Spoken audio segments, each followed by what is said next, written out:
जय हिंद फ्रेंड्स, मैं प्रज्ञा आप सभी का बहुत बहुत स्वागत करती हूँ आपके अपने ही चैनल द हिस्ट्री लाइब्रेरी में। फ्रेंड्स, आज हम करने वाले हैं आगे के गवर्नर जनरल्स के बारे में। और गवर्नर जनरल्स में अब हमारे वायसरायज स्टार्ट हो जाएंगे। तो हम आज स्टार्ट करने वाले हैं कैनिंग से। कैनिंग की टाइम पीरियड थी 1856 से 1862। और कैनिंग ने क्या क्या किया था वो हम एक बार देख लेते हैं, क्या क्या काम इन्होंने किया है।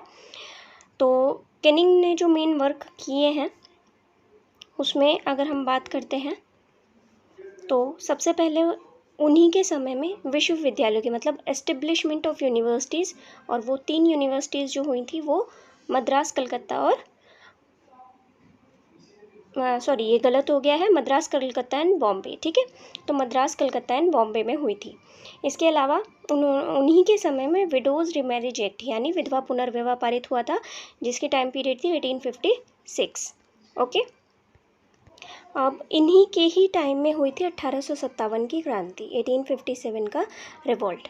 और इंडिगो रिवॉल्ट 1859 से 1860 के अराउंड हुआ था, तो ये भी कैनिंग के समय में हुआ था। इसके अलावा वाइट रिबिलियन हुआ था यानी श्वेत विद्रोह 1859 में, वो भी इन्हीं के समय में हुआ था।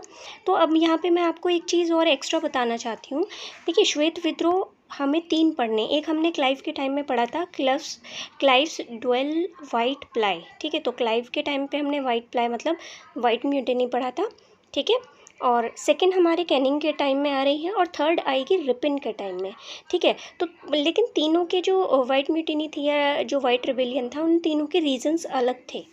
ठीक है, तो यहाँ पे सेकंड है ये श्वेत विद्रोह सेकंड है। और नेक्स्ट इन्हीं के समय में ही 1860 में इंडियन बजट पारित हुआ था, फर्स्ट इंडियन बजट। और जो नेक्स्ट काम हुआ था वो हुआ था इंडियन पिनल कोड। ठीक है, मतलब आईपीसी 1860 में ये स्टार्ट हुआ था बनना, और जो फोर्स में आया था मतलब जो पारित हुआ था, जो वर्क करने लगा था, ये 1862 में हो गया था। ठीक है, और आर्कियोलॉजिकल सर्वे भी इन्हीं के टाइम में स्टार्ट हुआ था। तो भारतीय पुरातत्व विभाग, ठीक है, ध्यान रखिएगा यहाँ पुरातत्व विभाग की स्थापना की बात हो रही है, तो वो होता है 1861 में। इंडियन हाई कोर्ट एक्ट, ठीक है, उच्च न्यायालय अधिनियम 1861 में इन्हीं के समय में हुआ था। और इंडियन काउंसिल एक्ट, भारत परिषद अधिनियम 1861, तो ये भी इन्हीं के समय में पारित हुआ था। अब देखिए, बहुत सारी चीज़ें हो जाती हैं, बात ये आती है कि अभी इन सबको याद कैसे रखें, ये बहुत बड़ी प्रॉब्लम की बात होती है। लेकिन यहाँ यही स्पेशलिटी है हमारी वीडियो की कि हम ना केवल आपको डिटेल्स बताते हैं, हम आपको इसको याद करने का तरीका भी बताते हैं। ठीक है, तो चलिए देखते हैं हमारी आज की ट्रिक क्या है। तो स्टार्ट करते हैं हिंदी की ट्रिक से। हिंदी की ट्रिक है हमारी, कैन की 3 बीवी ने, तो बीवी मतलब बीबी जैसे बोलते हैं, आप उस तरीके से याद रख सकते हैं। कैन की 3 बीवी ने विधवा का विवाह करा, नीली सफ़ेद क्रांति का बजट आईपीसी को पूरा दे दिया। ठीक है, अब इसमें क्या क्या है, इसमें सब कुछ आ गया कैनिंग से रिलेटेड। ठीक है, तो कैन से सबसे पहले याद रहेगा ये किसके बारे में है, ये है कैन के लिए। ठीक है, कैनिंग की। और इसके अलावा 3 VV मतलब विश्वविद्यालय। ठीक है, तो MBC लिखा है इसमें, मद्रास, बॉम्बे, कैलकाटा। तो शॉर्ट में आपको कौन कौन सी विश्वविद्यालय करे हैं, तो MBC, आपको ये याद रखना है सिर्फ। ठीक है, नेक्स्ट विधवा पुनर्विवाह इन्हीं के समय में पारित हुआ, नील विद्रोह इन्हीं के समय में हुआ, श्वेत विद्रोह, सफ़ेद मतलब श्वेत विद्रोह हुआ, क्रांति मतलब क्रांति तो देखिए उस टाइम तक एक ही हुई थी ना, 1857 की क्रांति, बजट से प्रथम बजट, आईपीसी से इंडियन पिनल कोड, और पूरा से पुरातत्व विभाग। ठीक है, अब हम देख लेते हैं इंग्लिश में क्या होगी इसकी ट्रिक। तो इंग्लिश की ट्रिक है हमारी इसमें,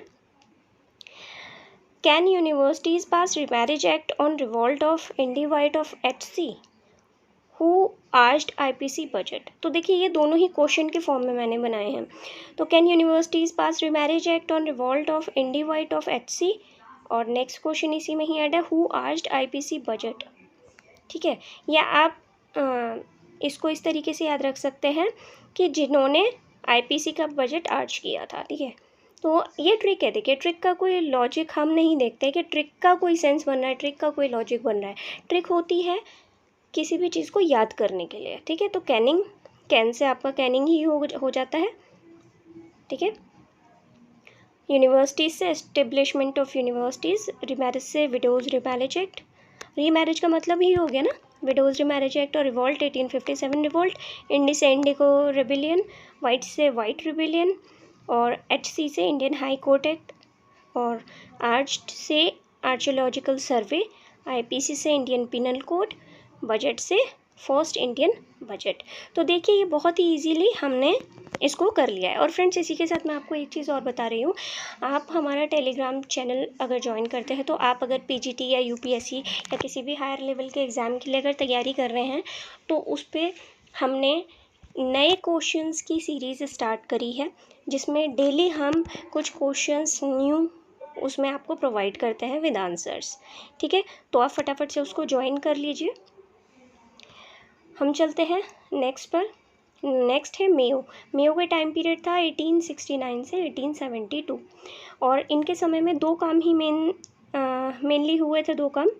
एक तो हुआ था सेंसस रिपोर्ट 1871 में, ठीक है, और income tax increased from 1% to 2.5। अब ये क्या है, अब ये मैं बताती हूँ। ये देखिए पीछे हमने पढ़ा फर्स्ट जो बजट हुआ था वो किसके समय में हुआ है, अभी पढ़ा था ना हमने, कैनिंग के समय में हुआ है फर्स्ट बजट। तो फर्स्ट बजट में जो इनकम टैक्स दिया गया था, लगाया गया था, वो अगर आपकी 500 रुपये तक वार्षिक आमदनी है, ईयरली इनकम अगर आपकी 500 रुपीज़ है, तो उस पर आपको 1% टैक्स देना पड़ता था।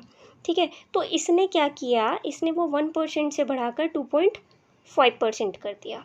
ठीक है, तो दो काम ये करे हैं मेयो ने। ठीक है, तो मेयो से आप मेयर याद रख सकते हैं। तो मेयर का काम क्या होता है, अपने एरिए का पूरा ध्यान रखना। तो ध्यान उसको रखने की ज़रूरत, मतलब ध्यान रखेगा किस तरीके से, जब तक उसे पूरे उसके बारे में नॉलेज नहीं होगी तो सबसे पहले उस एरिया की क्या पॉपुलेशन है, किस तरीके से का रहन सहन है, वो सब चीज़ें, तो वही सब चीज़ें जनगणना में आ ही जाती हैं। तो इस तरीके से आप याद रख सकते हैं, मेयो से मेयर याद रखेंगे। ठीक है, तो प्रशासन से रिलेटेड है, प्रशासन करने के लिए कोई भी नीति नियम कुछ भी लागू करने के लिए, या अच्छे से चल पा रहा है या नहीं चल पा रहा है, तो सबसे पहले उस एरिया की जानकारी होना ज़रूरी है। ठीक है, तो ये दो चीज़ें आपको याद रखनी है इसमें। अब चलते हैं हम नेक्स्ट की तरफ। ठीक है, तो नेक्स्ट हम बात करेंगे आगे। नेक्स्ट जो हमारे इम्पोर्टेंट हैं उन्हीं के बारे में बात करेंगे, हम सबके बारे में बात नहीं करेंगे क्योंकि सारे इम्पॉर्टेंट नहीं हैं, आपको एग्ज़ाम पॉइंट ऑफ व्यू से कुछ ही याद रखना है। तो नेक्स्ट हमारे लॉर्ड लिटन। लॉर्ड लिटन का टाइम पीरियड है 1876 से 1880। तो सबसे पहले इन्होंने क्या किया, इनके समय में क्या हुआ है, इनके समय में रॉयल टाइटल एक्ट हुआ है 1876 में। अब ये रॉयल टाइटल एक्ट क्या था, ये ब्रिटिश संसद ने पारित किया था। ठीक है, और ये इंडिया में मतलब इनके थ्रू, लिटन के थ्रू जो रानी विक्टोरिया थी उन्हें कैसरे हिंद की उपाधि दी गई थी। अगर आपको याद हो तो जो दिल्ली दरबार था 1877 में हुआ था। ठीक है, तो जो फर्स्ट दिल्ली दरबार हुआ था इन्हीं के समय में हुआ था। ठीक है, उस फर्स्ट दिल्ली दरबार में ही रानी विक्टोरिया को कैसरे हिंद की उपाधि दी गई थी, और यही था यहाँ का रॉयल टाइटल एक्ट।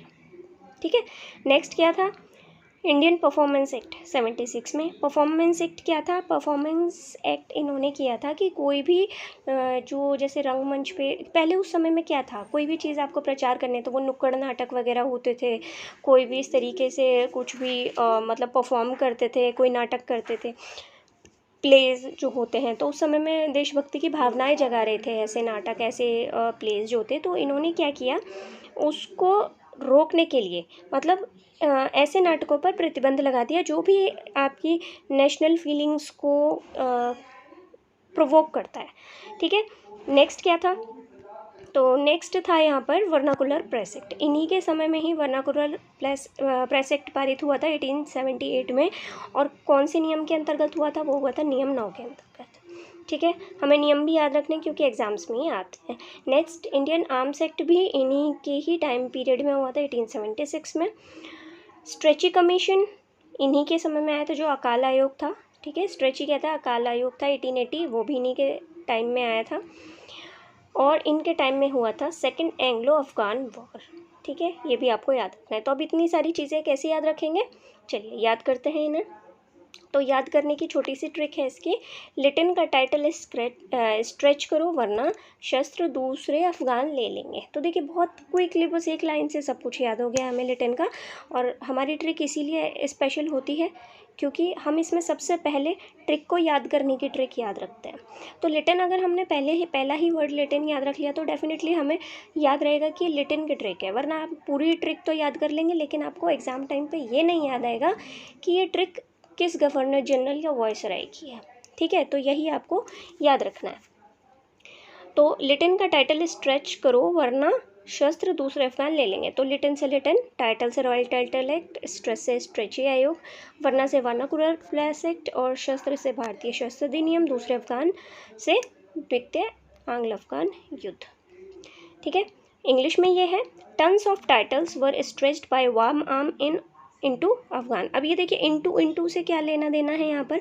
इनटू से मतलब है आपको टू अफगान मतलब सेकंड अफगान आपको याद रहे। ये सिर्फ एक तरीका है सेकंड अफगान युद्ध आपको याद रखने का। अदरवाइज़ आपको फर्स्ट था या कौन सा था आपको याद नहीं रह पाएगा, आप कन्फ्यूज़ होंगे। तो ये कन्फ्यूज़न दूर करने के लिए यहाँ पर टू लगाया गया है। ठीक है, तो देखिए turns Lytton, royal title act titles, Strachey commission stretched, warm से वर्नाकुलर प्रेस एक्ट वार्म। ठीक है, थोड़ा थोड़ा सिमिलर है साउंड तो आपको याद आ जाएगा। आर्म्स एक्ट और टू अफगान से सेकंड अफगान वॉर। तो फ्रेंड्स आज की ये वीडियो यहीं तक है और इसके आगे जो कुछ इम्पॉर्टेंट हमारे वॉइसराइज रह गए हैं वो हम आगे करेंगे। और इसी के साथ ही जो आपकी क्वेश्चन आंसर्स की सीरीज़ हमने चलाई है आपकी टेलीग्राम चैनल पर, उसको ज्वाइन कीजिएगा। आपको बहुत अच्छा लगेगा और आपकी नॉलेज भी बहुत इंक्रीज़ होगी क्योंकि वो सारे ही न्यू क्वेश्चंस हैं जो जनरली किसी भी पेपर में अभी तक नहीं आए हैं, लेकिन अब जो आगे एग्ज़ाम्स होने वाले हैं उसके लिए वो बहुत ही इंपॉर्टेंट क्वेश्चंस हैं। तो उन्हें एक बार ज़रूर ज्वाइन कीजिएगा और वीडियो आपको कैसी लगी आप ज़रूर बताइएगा। तो इसी के साथ थैंक यू सो मच। और अगर आपको वीडियो अच्छी लगी हो तो लाइक शेयर सब्सक्राइब करना बिल्कुल मत भूलिएगा।